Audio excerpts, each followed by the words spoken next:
Euh, En réponse à votre question concernant les conflits en matière d'établissement du budget, en cas de dépassement et tout, moi je tiens à informer les étudiants aussi que la notion du budget a beaucoup changé depuis notre époque, les années 80 et 90. Maintenant, par exemple, il y a une grande société, je crois c'est Sony, qui n'ont plus de budget. La société Danone maintenant ne parle plus de budget, elle parle de rolling forecast. Donc c'est des estimés qui sont dynamiques d'un mois à l'autre. C'est une vision de 3 mois sur laquelle on fournit une base de calcul de nos recettes futures et notre investissement.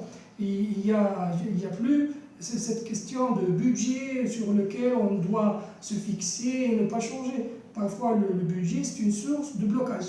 Maintenant on parle surtout de forecast, donc de prévision à court terme, surtout en cas de crise ou bien en période de récession comme celle vécue maintenant en Europe et dont on commence à voir les incidences en Tunisie.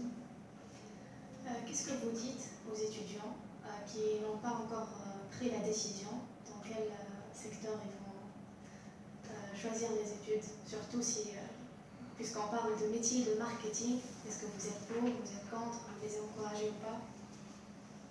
Le marketing, pour nous, c'est surtout avec la conjoncture actuelle, là où il n'y a pas vraiment une source interne de développement, d'augmentation de chiffre d'affaires, de volume, le marketing devient une matière indispensable dans chaque société. Il faut choisir tout d'abord quelque chose qu'on veut faire. Il faut choisir un domaine là où on a un talent et on aime faire. Il ne faut pas chercher une discipline juste parce qu'elle est importante. Ça, je le dis toujours. Et il ne faut pas aussi choisir une discipline d'études juste pour l'étude. Il faut penser au futur emploi. Ça va être notre futur emploi pendant 30 années jusqu'à la retraite. Donc il faut réfléchir de cette manière. Je sais pas. Bon, je sais pas.